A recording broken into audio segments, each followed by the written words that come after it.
नहमदुहु व नुसल्ली अला रसूलिहिल करीम। अम्मा बाद,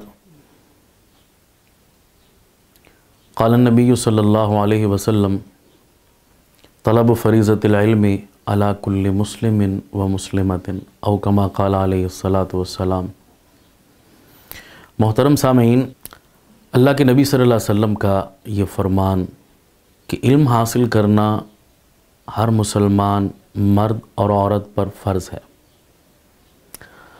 क़ता नज़र इस हदीस की सेहत के कि सनदन ये हदीस कितनी सही है उसमें जाए बग़ैर अगर इसको फ़ज़ाइल के ज़ुमरे की हद तक ही रखा जाए और देखा जाए तो उसको भी बुनियाद बनाकर या इस हदीस पाक का जो मज़मून और मफ़हूम है वो बहरहाल अपनी जगह दुरुस्त है, उसको बुनियाद बनाकर मैं एक बात आपकी खिदमत में रखना चाहूँगा कि उमूमन ये जुमला हम कई जगहों पर लिखा हुआ पढ़ते हैं और सुनते हैं हदीस पाक के हवाले से कि इल्म हासिल करना हर मुसलमान मर्द औरत पर फ़र्ज़ है। उमूमन ये जुमला स्कूलों, कॉलेजों, यूनिवर्सिटियों की दीवारों पर लिखा हुआ होता है, लेकिन मुझे हैरत होती है कि इस जुमले को वहाँ क्यों लिखा गया, इस जुमले का वहाँ से क्या ताल्लुक़ बनता है। अब आपको हैरत होगी या आपके जहन में सवाल आएगा कि यकीनन ये जुमला वहीं लिखा जाएगा, किसी जनरल स्टोर पे तो नहीं लिखा जाएगा, किसी पब्लिक पार्क पे तो नहीं लिखा जाएगा। ज़ाहिरी बात है, अगर तालीम वहाँ दी जा रही है और इल्म वहाँ सिखाया जा रहा है तो कॉलेज यूनिवर्सिटी के माथे कई झूमर बनेगा ये जुमला।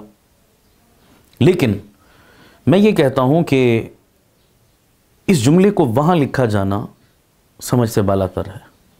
मैं इस पर दलील देता हूँ कि इस जुमले को स्कूल कॉलेज की दीवार पर लिखना दुरुस्त नहीं।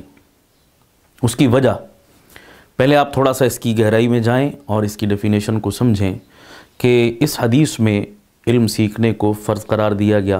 पहले ये समझ लें कि फ़र्ज़ क्या होता है, फ़र्ज़ किसे कहते हैं। मैं आसान लफ्ज़ों में अगर इसकी तारीफ़ करूं तो फ़र्ज़ वो होता है जिसका अदा करना हर हाल में लाजिम और ज़रूरी हो, जो छोड़ दे वो गुनाहगार हो, जो इनकार कर दे वो काफिर हो जाए। ये तीन शर्तें जिसमें पाई जाएं वो चीज़ फ़र्ज़ हुआ करती है। मिसाल के तौर पर नमाज हम सब पर फ़र्ज़ है, तो अब नमाज का अदा करना हर हाल में लाजिम और ज़रूरी, जो नहीं पढ़ता वो गुनाहगार, जो इनकार कर दे वो काफिर। रोज़ा हम पर फ़र्ज़ है रमज़ान का, तो रखना हर हाल में लाजिम और ज़रूरी, जो नहीं रखता वो गुनाहगार और जो इनकार कर दे वो काफिर। बाकी फ़राइज़ को भी आप इसी पर क़यास कर सकते हैं। तो ये तीन शर्तें जिसमें पाई जाएं वो चीज़ फ़र्ज़ हुआ करती है। अब इसी फ़र्ज़ की डेफिनेशन को आप जहन में रखें और एक मिनट के लिए देखें कि मैंने ये जुमला लिखा हुआ पढ़ा एक स्कूल की दीवार पर कि इल्म हासिल करना हर मुसलमान मर्द औरत पर फ़र्ज़ है। मैं स्कूल के अंदर चला गया, एक क्लासरूम पर मेरी नज़र पड़ी। उस्ताद साहब बच्चों को रियाज़ी पढ़ा रहे थे, रियाज़ी का पीरियड था और ब्लैक बोर्ड के ऊपर बच्चों को मनफ़ी और जमा और ज़रब और तक़सीम के कायदे समझा रहे थे कि बेटा 2 में 2 जमा किया जाए तो 4 होता है और 4 में से 2 माइनस किया जाए तो 2 रह जाता है। ये जमा और मनफ़ी के कायदे समझा रहे थे और बाहर जुमला लिखा हुआ है कि इल्म हासिल करना हर मुसलमान मर्द औरत पर फ़र्ज़ है। अब मुझे बताइए, मेरा सवाल है, क्या 2 जमा 2 4 का सीखना हर मुसलमान मर्द औरत पर फ़र्ज़ है? नहीं। यकीनन आपका जवाब नफ़ी में होगा। रियाज़ी सीखना अच्छी बात ज़रूर हो सकती है, मुझे उससे इनकार नहीं, मैं फ़र्ज़ियत की बात कर रहा हूँ। हमारे माशरे में लाखों लोग ऐसे हैं जिन्होंने सारी ज़िंदगी रियाज़ी को हाथ नहीं लगाया। वो मैथमेटिक्स नहीं जानते, वो अलजबरा नहीं जानते, वो ज्योमेट्री की थ्योरियाँ नहीं जानते। तो क्या फ़र्ज़ को छोड़ने वाला गुनाहगार नहीं होता? तो जिस बंदे ने रियाज़ी नहीं पढ़ा, क्या हम उसे गुनाहगार कह सकते हैं? नहीं। और अगर मिसाल के तौर पर एक लम्हे के लिए एक बंदा उठता है और वो रियाज़ी का इनकार कर देता है सिरे से कि मैं नहीं मानता, तो जो फ़र्ज़ का मुनकिर हो उसे काफिर कहते हैं, तो क्या रियाज़ी के मुनकिर को हम काफिर कह सकते हैं? नहीं। तो पता चला कि फ़र्ज़ की डेफिनेशन इस पर सादिक नहीं आ रही। तो रियाज़ी सीखना अच्छी बात ज़्यादा से ज़्यादा आप कह सकते हैं, लेकिन उसको फ़र्ज़ नहीं कह सकते। मैंने ये जुमला लिखा हुआ पढ़ा एक यूनिवर्सिटी या एक मेडिकल कॉलेज की दीवार पर। कि इल्म हासिल करना हर मुसलमान मर्द औरत पर फ़र्ज़ है। मैं मेडिकल कॉलेज के अंदर चला गया और मेरी नज़र एक लेबॉर्ट्री पे पड़ी। डॉक्टर हजरात जितनी थ्योरियाँ पढ़ते हैं वो सारी की सारी वहाँ प्रैक्टिकल कर रहे थे उस लेबॉर्ट्री में। और उमूमन डॉक्टरों का प्रैक्टिकल जो शुरू होता है वो मेंढकों के ऑपरेशन से शुरू किया जाता है। इंसान पर तब आजमाई बाद में होती है। तो डॉक्टर हजरात मेंढकों का ऑपरेशन कर रहे थे और बाहर जुमला लिखा हुआ था कि इल्म हासिल करना हर मुसलमान मर्द औरत पर फ़र्ज़ है। तो मेरा सवाल है, मुझे बताइए, क्या मेंढकों का ऑपरेशन करना और सीखना हर मुसलमान मर्द औरत पर फ़र्ज़ है? नहीं, आपका जवाब नफ़ी में होगा। मैं इससे इनकार नहीं करता, मेडिकल का सीखना, डॉक्टर बनना अच्छी बात है, बहुत अच्छी बात ज़रूर है, मगर फ़र्ज़ नहीं है। बल्कि मैं इससे आगे बढ़कर एक बात और कहता हूँ, हाफिज़ कुरान का बहुत बड़ा दर्जा, बहुत बड़ी फजीलत, बहुत बड़ा मकाम है, आलिम दीन का बहुत बड़ा मकाम और हैसियत है, अल्लाह और उसके रसूल ने बताई। लेकिन हाफिज़ और आलिम बनना भी फ़र्ज़ नहीं है। अब फिर आपके जहन में सवाल आएगा कि जनाब आपने सबकी छुट्टी करा दी, न रियाजी पढ़ना, न मेडिकल सीखना, न दुनियावी फ़नून, न हिफ्ज़ कुरान, न आलिम दीन, कोई चीज़ भी जब फ़र्ज़ नहीं है तो फिर इस नबी के फरमान का मतलब क्या है कि इल्म हासिल करना हर मुसलमान मर्द औरत पर फ़र्ज़ है? ये कौन सा इल्म है जो अल्लाह के नबी ने हम पर फ़र्ज़ करार दिया? तो आप इस बात की अहमियत का अंदाज़ा इससे लगा लें कि हम जब तबलीगी जमात के साथ जाते हैं तो हमारे तबलीगी दोस्त और भाई एक जुमला बोलते हैं। वो जुमला अक्सर सुनने में आता है और वो बड़ा काबिल गौर जुमला है। वो जुमला ये है कि दीन का इतना इल्म हासिल करना जिससे जायज़ नाजायज़, हलाल हराम, पाकी नापाकी और अच्छे बुरे की तमीज़ हो जाए, इतना इल्म हासिल करना हर मुसलमान मर्द औरत पर फ़र्ज़ है। ये है असल इसका मतलब, और हमने इसको कहीं और चिस्पा किया हुआ होता है। बेसिक दीन का इल्म हासिल करना यह हर मुसलमान मर्द औरत पर फ़र्ज़ है। और जो लोग उर्दू समझते हैं वो इस बात की हकीकत से भी इनकार नहीं कर सकते कि लफ्ज़ हर, इसमें सारी चीज़ें आ जाती हैं। हर मुसलमान, तो हर मुसलमान में दाढ़ी वाले भी आ गए, बग़ैर दाढ़ी वाले मुसलमान भी आ गए, मदरसों की चटाइयों पर और मस्जिदों में बैठने वाले भी आ गए और पार्लियामेंट में बैठने वाले भी आ गए, हाकिम भी आ गए, महकूम भी आ गए। जो भी मुसलमान है, लफ्ज़ हर ने सबको अपने अंदर ले लिया कि सब पर सीखना फ़र्ज़ है। अब मैं अपनी जगह सोचूं, आप अपनी जगह सोचें, क्या हमने इस बेसिक और बुनियादी और फ़र्ज़ इल्म को हासिल कर रखा है? इसकी मैं मिसाल देता हूँ, एक और मिसाल देता हूँ। हकीमुल उम्मत मुजद्दिदुल मिल्लत हज़रत मौलाना अशरफ अली थानवी रहमहुल्लाह, वो फरमाते हैं, एक मिसाल के साथ इस बात को वाज़ी किया जा रहा है। वो फरमाते हैं कि नमाज में हम सूरह फातिहा पढ़ते हैं सिवाय इमाम के पीछे, कि इमाम पढ़ता है तो हम इमाम के पीछे उसकी इक्तिदा में खामोश होते हैं। उसके अलावा जो भी बंदा नमाज़ पढ़ता है वो नमाज की हर रकत में सूरह फातिहा पढ़ता है। लेकिन सूरह फातिहा मिसाल के तौर पर शुरू हो रही है अल्हम्दुलिल्लाहि रब्बिल आलमीन। अब यहाँ एक मसला काबिल गौर है।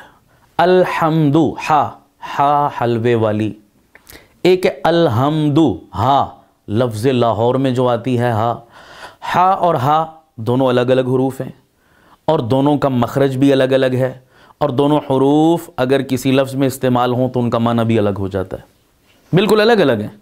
अब हा और हा, इसमें एक बारीक फ़र्क है, लेकिन ये फ़र्क वही बंदा जानता है कि जिसने किसी अच्छे और माहिर कारी साहब से कुरान मजीद समझ के पढ़ा हो, तजवीद जानता हो वो।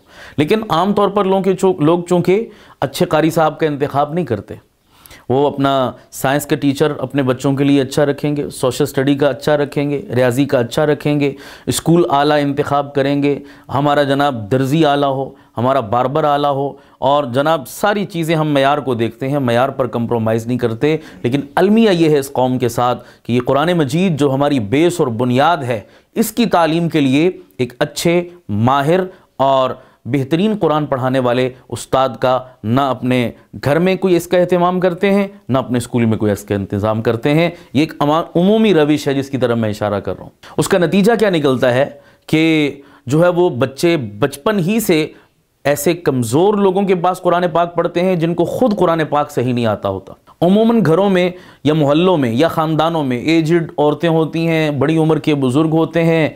अब उनको शौक़ तो होता है कि हम कुरान मजीद पढ़ाएं मोहल्ले के बच्चों को और बच्चियों को, लेकिन अपना कुरान उनका सही नहीं होता। हर चीज़ में हम क्वालिफ़िकेशन देखते हैं, मयार देखते हैं, डिग्री देखते हैं, तहकीक करते हैं, फिर जाकर जनाब कहीं अपना आप उनके सुपुर्द करते हैं। लेकिन इस मामले में हम कुरान सीखना है, जो भी सिखाना शुरू कर दे हम उसी के पास आंखें बंद करके सिपारा पकड़ा के बच्चों को भेज देते हैं।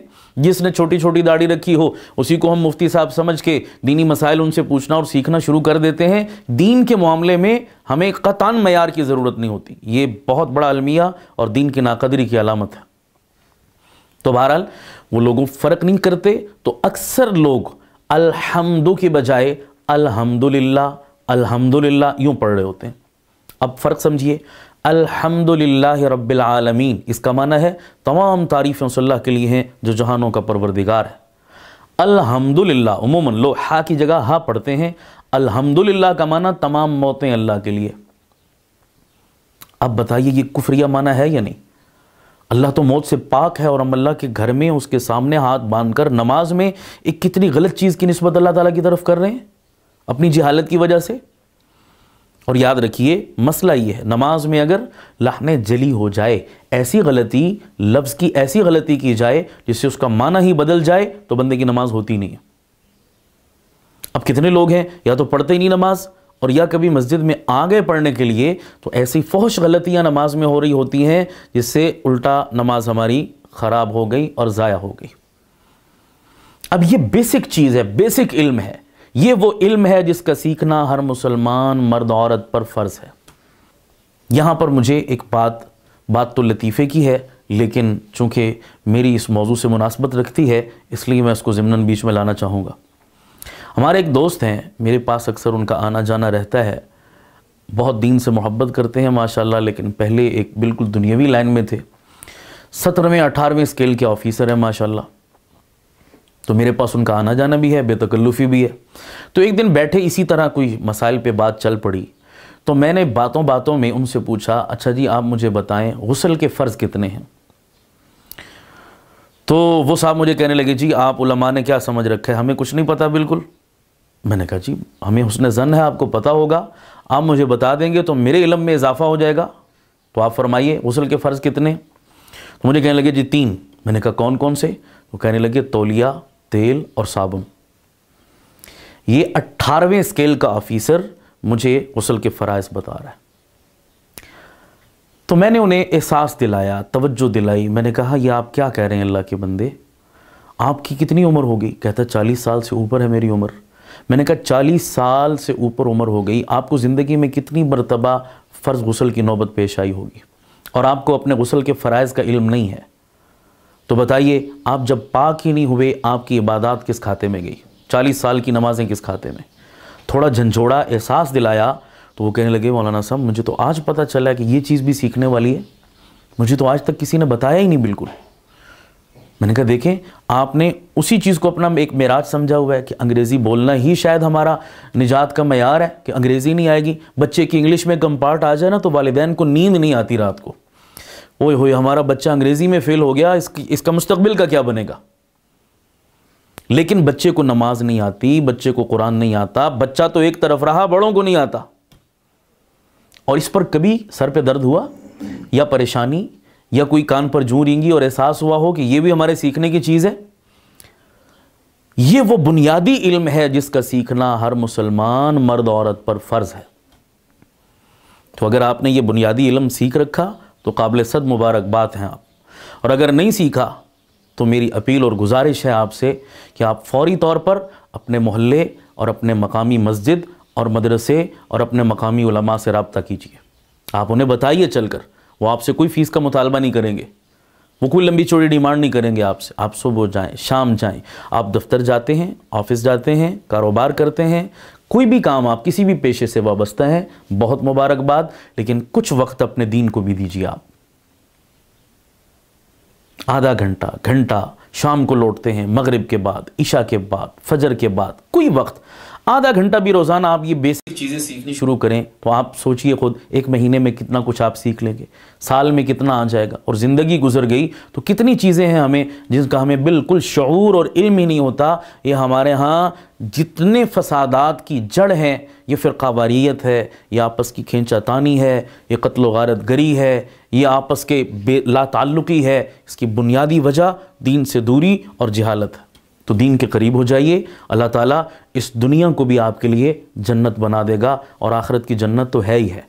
तो अल्लाह ताला हमें इस बुनियादी और फ़र्ज़ और अहम और ज़रूरी इल्म को हासिल करने और अपनी औलादों को सिखाने की तौफ़ीक़ अता फ़रमाए।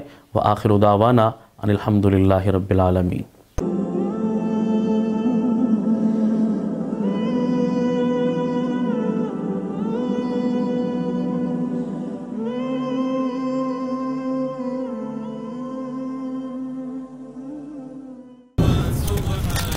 रिसाल उर्दू